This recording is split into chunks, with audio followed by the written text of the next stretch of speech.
पइड पानी पीले कौन होता है? राति रे पइड पानी पीवा कथा कि नुहे? दिन रे केते परिमाणर पइड पानी पीवा उचित? केउं समय रे पइड पानी पीवा भल?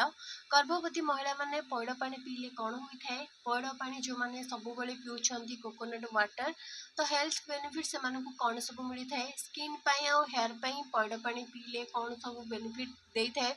तो आसंतु ए वीडियो रे संपूर्ण जानिबा।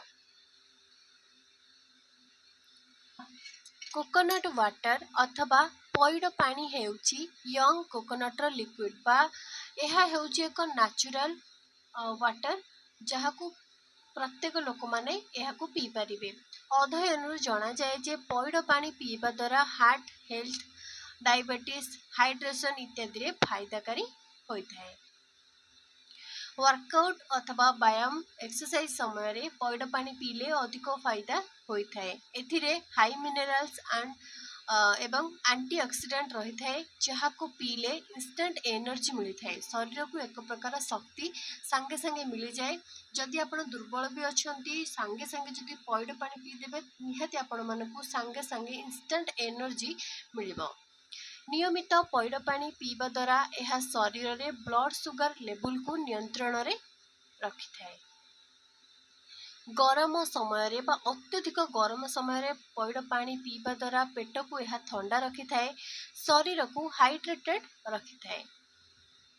जो मानकर खाद्य ठीक रे हजम हेउ न थाए से माने पइड पानी नियमित पियंतु, एहा द्वारा हजम शक्ति बढ़ी थाए। डाइजेशन प्रोसेस से मानकर ठीक रे होई थाए। स्किन पाई कोकोनट वाटर सबुठारु भल होई थाए।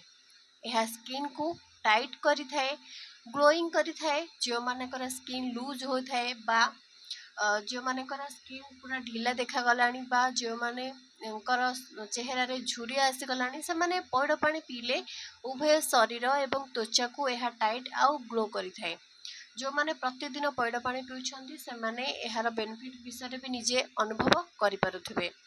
आखि तले किंबा मुहरे कला दाग पड़िथिले नियमित पइड पानी लगांतु।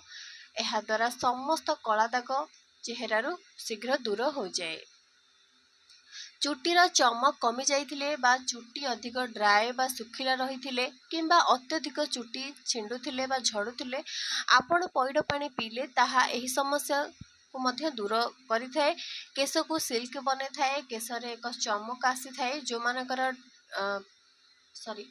मानकर केश अधिक ड्राए बा सुखिला रहुथाए से माने निहाती पइड पानी पीवा आवश्यक। जो मानकर डायरिया होई थाए, खाद्य हजम करिबार शक्ति कम हो जाए किंबा पीएच लेवल को यह मध्य बैलेंस करिबारे पइड पानी अधिक फायदाकारी होई थाए। गर्भवती महिला माने निहाती भावरे पइड पानी पीवा आवश्यक।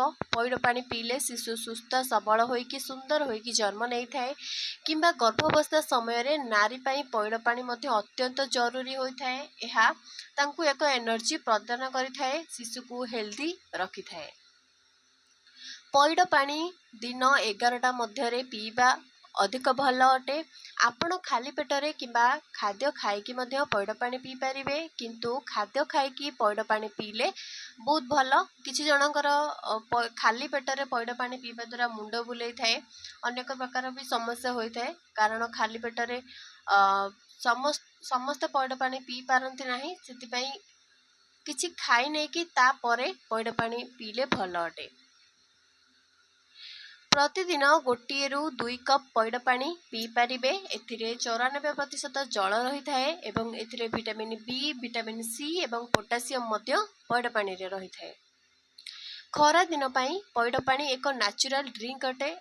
एहाकू खरा दिन रे समस्त को पीवा उचित, कारण यह खरा दिन रे शरीर को हाइड्रेटेड रखी थाए, डाइजेस्टिव सिस्टम को मध्य ठीक रखी थाए। फ्रेश पइड पानी शरीर पाई अधिक फायदाकारी अटे। अधिक दिन पर्यंत स्टोर होइकी रहितिबा पानी पइड पानी अपेक्षा फ्रेश बा ताजा पइड पानी अधिक भल। राति रे पइड पानी पीवा उचित नुहे, किंतु केतेकांश रे राति रे पइड पानी केही पी थांती त्वचा को मॉइस्चराइज करिया पई, किंतु सब बेले राति रे पीवा उचित नुहे। स्किन रे पइड पानी लगेइले यह स्किन को टर्न करि थाए, स्किन को मॉइस्चराइज करि थाए। आशा करुछि भिडियोटी भल लागिथिबो। जदि भल लागिछि तेबे वीडियो को लाइक करंतु, शेयर करंतु एवं एमिति शिक्षण वीडियो देखिया पई चैनल को सब्सक्राइब करंतु। कमेंट रे समस्ते जय जगन्नाथ बोली थरुटिए लिखि दियंतु। जदि आपण माने जगन्नाथ को सब बेले पूजा करूछंती मानुछंती तो निहाती कमेंट रे समस्ते जय जगन्नाथ बोली लिखि दियंतु। धन्यवाद।